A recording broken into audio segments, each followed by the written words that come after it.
Last time on آخری معجزہ.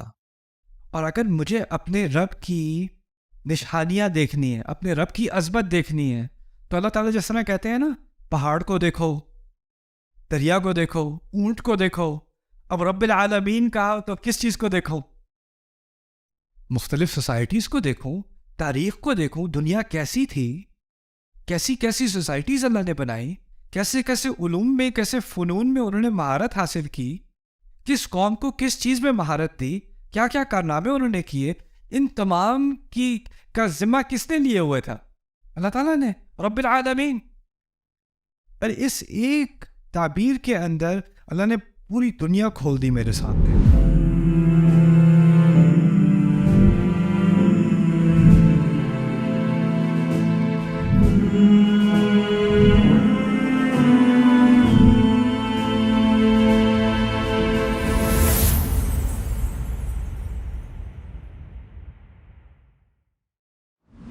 Okay, ایک اچھا سوال تھا پچھلے سیشن کے بارے میں، العالمین کے بارے میں. اس بات کی کیا دلیل ہے کہ العالمین جہانوں کے لیے نہیں، لوگوں کے لیے استعمال ہو رہا ہے؟ میں نے بیسکلی لوگوں کی بات کی تھی نا. قرآن نے کہا ایک اور مقام پر، تبارک الذی نزل الفرقان علی عبدہ لیکون للعالمین نذیرا. اللہ تعالیٰ نے، کتنا مبارک ہے وہ جس نے قرآن کو نازل کیا، فرقان کو نازل کیا اپنے بندے پر، تاکہ وہ تمام عالمین کے لیے خبردار کرنے والا بنے. اگر آپ کہیں عالمین کا مطلب ہے آسمان، زمین، پہاڑ، ستارے، پہاڑوں کو خبرداری کی ضرورت ہے، آسمان کو خبردار کرنے کی ضرورت ہے. خبرداری کی، انذار کی ضرورت کسے ہوتی ہے؟ لوگوں کو ہوتی ہے نا. اولم ننہک عن العالمین، ایک رسول سے کہا گیا قرآن میں، ہم نے آپ کو عالمین سے منع نہیں کیا، یعنی آپ لوگوں کے چکر میں نہ پڑا کریں، ان کی باتوں میں عمل دخل نہ کریں، اپنی بات سے بات رکھیں، اپنے کام سے کام رکھیں. وہاں بھی العالمین کا ذکر کیا. قرآن میں بار بار العالمین لغت کے اعتبار سے اور قرآن کے اعتبار سے عالمین لوگوں کے لیے استعمال ہوتا ہے. اور اس کی اہمیت فاتحہ میں کیا ہے؟ فاتحہ کی میں بات ہو ہی نہیں رہی آسمان زمین کی اور اللہ تعالیٰ کی مخلوق کی. اصل میں فاتحہ کا بنیادی مقصد کیا ہے؟ ایک رشتے کو قائم کرنا ہے رب اور عبد کے درمیان. جو اگر آپ کہیں نا لب لباب کیا ہے فاتحہ کا، وہ یہ ہے رب اور عبد کا رشتہ. تو اس کا ہر لفظ واپس یا رب کی طرف جائے گا یا عبد کی طرف جائے گا. یہاں السماواتی والارض کہا ہوتا تو عبد کی طرف بات نہ جاتی، کہیں اور چلی جاتی. لیکن العالمین کیا ہے تو اللہ تعالیٰ کے بندوں کی طرف واپس ہے یہ بات. یہ قرآن کے الفاظ کا ایک دقیق استعمال ہے. ہر لفظ کا ایک مقصد ہوتا ہے صورت کے اندر. جب صورت کا مقصد سمجھ میں آ جائے تو ہر لفظ اس مقصد کی طرف آپ کو واپس لے جاتا ہے، اور وہ مقصد پھر خود ہی سے واضح ہو جاتا ہے. اب آگے لفظ آ رہے ہیں، بڑے پیارے الفاظ ہیں اللہ تعالیٰ کے. الرحمن الرحیم، کیا ترجمہ کریں جی الرحمن الرحیم کا؟ اردو میں کیا ترجمہ ہوتا ہے جی؟ بتائیں آپ مجھے. جو نہایت مہربان اور بہت رحم کرنے والا ہے، عام ترجمہ یہی ہے نا؟ ٹھیک ہے، پہلے عربی میں سمجھ لیتے ہیں. رحمان اور رحیم دونوں رحم سے نکلے ہیں. عربی کے اعتبار سے رحمان اور رحیم کا جو اصل ہے نا دونوں کی، وہ ایک ہی ہے، اور وہ کیا لفظ ہے؟ رحم. تو پہلے رحم کو سمجھ لیں. رحم میں 2 معنی ہیں. رب میں کتنے معنی تھے؟ 5. رحم میں 2 معنی ہیں. ایک ہے شدید محبت. شدید محبت، ایسی محبت جو اپنی محبت کے جواب میں کوئی توقع نہ رکھتی ہو. انکنڈیشنل بے لوس محبت. دوسرا معنی اس کا ہے مکمل طور پر کسی کا خیال رکھنا. ہر طرح سے کسی کا خیال رکھا جائے تو آپ اس پر رحم کر رہے ہیں. رحمت کا لفظ اصل میں عربی میں نکلا ہے رحم سے. رحم کہتے ہیں ماں کے پیٹ کو، اور ماں کے پیٹ سے ماں کا کیا تعلق ہے؟ ایک تو اس کو اس سے شدید محبت ہے، اور وہ عجیب قسم کی محبت ہے. جیسے جیسے بچہ بڑا ہو رہا ہے اس کے پیٹ میں، اس کی تکلیف میں اضافہ ہو رہا ہے، اس کو الٹی آ رہی ہیں، اس کو کمر میں درد ہو رہا ہے، اس کو کھانا ہضم نہیں ہو رہا، اس کو سانس نہیں آ رہی، اس کو نیند نہیں آ رہی، نہ نیند میں چین، نہ بیٹھے ہونے میں چین، نہ لیٹے ہونے میں چین، نہ کھڑے ہونے میں چین، اور اس کی تکلیف کی ایک ہی وجہ ہے، ماں کی ساری تکلیف کی ایک ہی وجہ ہے، کیا ہے؟ بچہ۔ اور جیسے جیسے وہ بچہ تکلیف میں اضافہ کرتا ہے، الٹا ماں اس سے کم محبت کے بجائے کیا زیادہ محبت کرتی ہے۔ پھر آخری لمحہ آتا ہے، بچہ تقریباً ماں کو مار ڈالتا ہے، تقریباً کتنا خون اس ماں نے بہایا ہے، اور زندگی میں اس کا اتنا خون نہیں نکلا ہوگا جتنا اس بچے کی وجہ سے نکلا ہے، اور نکلنے کے ساتھ ہی بدلہ لینے کے بجائے کہ تم نے کیا یہ میرے ساتھ، ساری دنیا کو وہ بھول جاتی ہے، اس کی ساری محبت بچے کی طرف۔ اور جب وہ بچہ اس کے پیٹ میں ہوتا ہے تو اس بچے کا مکمل طور پہ خیال کیا جا رہا ہوتا ہے، کرایہ پہ ہوا ہے، کھانے کا انتظام ہے، صفائی کا انتظام ہے، سارا انتظام کس نے کیا ہوا ہے؟ سب پوری طرح سے خیال رکھا ہوا ہے۔ رحم سے دو معنی نکلتے ہیں، شدید محبت اور مکمل خیال، مکمل طور پر خیال کرنا۔ اچھا، اب رحمت کا لفظ اردو میں بھی استعمال کرتے ہیں ہم، بھائی رحم کرو، استاد آپ کو ٹیچر آپ کو فیل کرنے والا ہے میٹرک کے امتحان میں، سر جی رحم کریں، سر جی۔ رحم کا کیا مطلب ہوتا ہے؟ سزا نہ دیں۔ ہم کیسے استعمال کرتے ہیں؟ سزا نہ دیں، سر رحم کریں، میرے چھوٹے چھوٹے بچے ہیں، ایک اور موقع دیتے ہیں۔ کیا مطلب ہے؟ سزا نہ دیں۔ پولیس والے نے روک دیا، بھائی رحم کریں پلیز یار، دیر ہو رہی ہے جاب کو، آئندہ نہیں کروں گا۔ رحم ہم کس طرح استعمال کرتے ہیں؟ سزا نہ دو۔ عربی میں رحم کیسے استعمال ہو رہا ہے؟ دو چیزوں کے لیے، کیا بتایا تھا میں نے؟ شدید محبت۔ میں یہ بات آپ کے سامنے اس لیے رکھ رہا ہوں کہ عربی زبان کے الفاظ ہم اردو میں استعمال کرتے ہیں، لیکن جب ہم ان کو اردو میں استعمال کرتے ہیں تو اس کے نئے معنی نکل آتے ہیں، لیکن ہمیں بہت ہی غلط قسم کا ایک اعتماد آتا ہے، نہیں قرآن کے بہت سارے الفاظ مجھے سمجھ میں آتے ہیں، قرآن میں ہے الرحمن الرحیم، رحم کرنے والا، رحم کی اردو، جس کی اردو زبان ہے اس کو کیسے سمجھ نہیں آئے گا؟ جی یہ رحم کا لفظ تو ہے لیکن یہ اردو نہیں ہے، یہ عربی والا رحم ہے، یہ اردو والا رحم نہیں ہے۔ اور ان میں فرق ہے کہ نہیں؟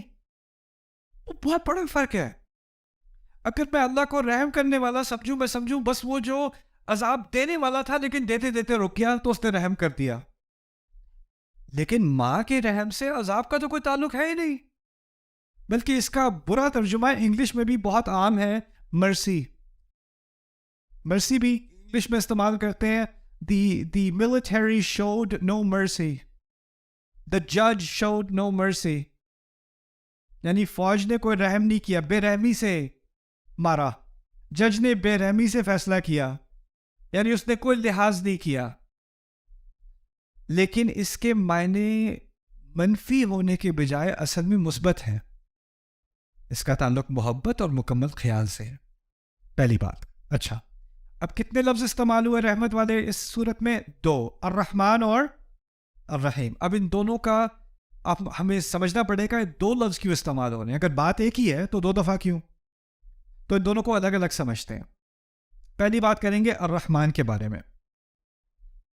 رحمان جیسے لفظ عربی میں اور بھی ہیں، عطشان، غضبان، جوعان، اس کو کہتے ہیں فعلان۔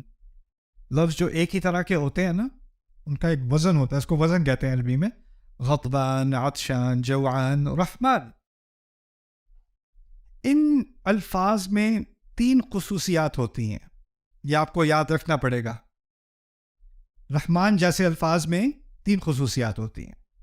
پہلی خصوصیت ہوتی ہے اس میں شدت ہوتی ہے، تو رحمان بہت ہی زیادہ رحم کرنے والا، اور رحم عربی والا رحم، بہت ہی زیادہ محبت کرنے والا، بہت ہی زیادہ خیال کرنے والا، شدید خیال کرنے والا، شدید محبت کرنے والا، پہلا معنی۔ دوسرا معنی اس کا یہ ہوتا ہے کہ یہ فوری ہوتی ہے، ابھی ابھی، یعنی یہی نہیں کہ وہ بہت شدید محبت کر رہا ہے، بہت شدید خیال کر رہا ہے، ابھی ابھی کر رہا ہے، یہ نہیں کہ کرے گا، فکر نہ کرو اگلے سال کرے گا، فکر نہ کرو بہت جلد کرے گا، نہیں، ابھی ابھی کر رہا ہے، علی الفور، الحدوث، اس کو بلاغہ میں کہتے ہیں الحدوث. لیکن تیسرا معنی ذرا پہلے آپ کو کنفیوزنگ لگے گا. تیسرا معنی ہے کہ یہ کسی وجہ سے عارضی ہوتا ہے، ٹیمپرری ہوتا ہے. جیسے عطشان کہتے ہیں بہت ہی شدید پیاسا، عطشان. کیا کسی وجہ سے یہ شدید پیاس ختم ہو سکتی ہے؟ پانی سے. یعنی وہ پرماننٹ نہیں ہے، دائمی نہیں ہے، ہمیشہ کے لیے نہیں ہے. جوعان، شدید بھوکا، کیا کسی وجہ سے جوع، بھوک ختم ہو سکتی ہے؟ کھانے سے. غضبان، شدید غصے والا، ہو سکتا ہے سزا دینے سے یا بدلہ لینے سے یا سمجھانے سے غصہ ہوتا رہے. اب کہہ رہے رحمان، شدید محبت کرنے والا، ابھی ابھی کرنے والا. لیکن اس میں تھوڑی سی ڈرانے والی بات بھی ہے. شاید انسان کوئی ایسی حرکت کر بیٹھے جس وجہ سے وہ اس رحمت کا مستحق نہ رہے. جیسے پانی پیاس کو ہٹا دیتی ہے، کھانا بھوک کو ہٹا دیتا ہے.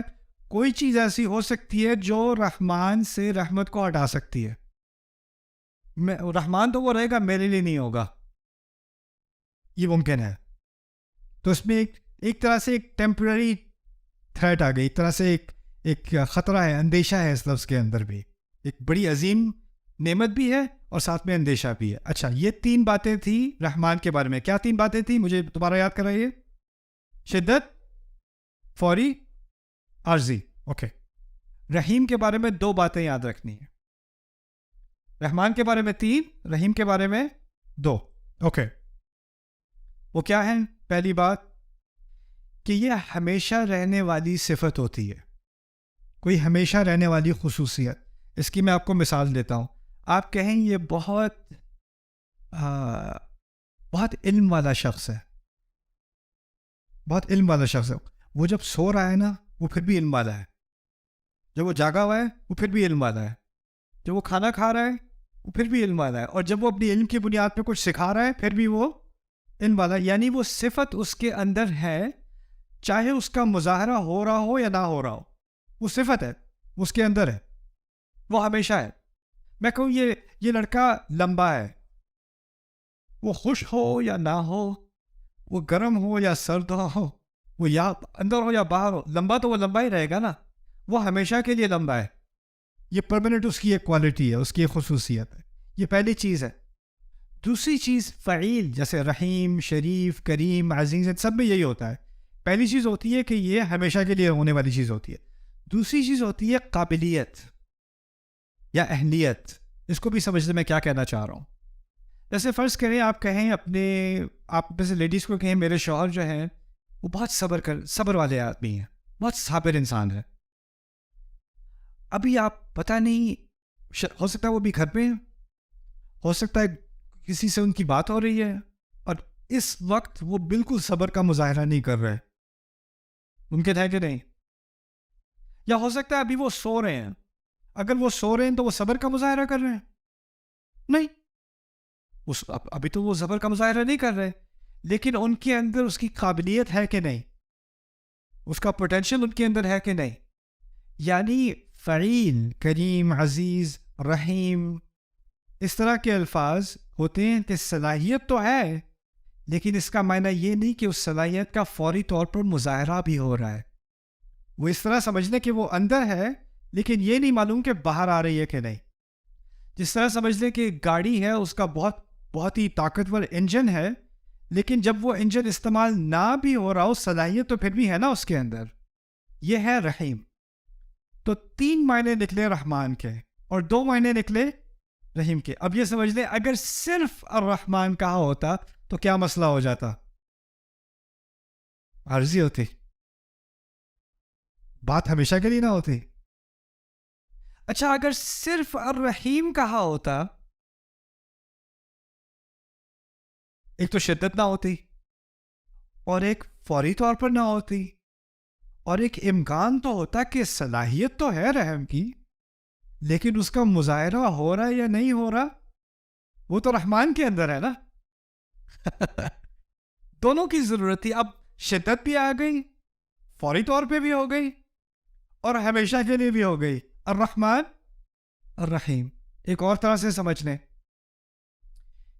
فرض کریں کہ آپ کو بڑی زبردست بھوک لگی ہے.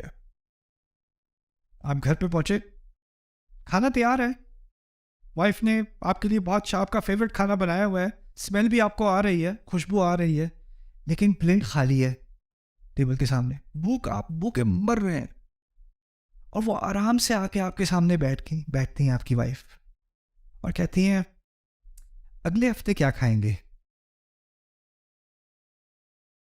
اگر وہ ایسا ظالمانہ سوال پوچھتی ہیں, اس وقت آپ کے ذہن میں اگلا منٹ سمجھ نہیں آ رہا اگلے ہفتے کی کیا بات کر رہی ہو بیگم, ابھی مجھے بس کھانا کھانا ہے.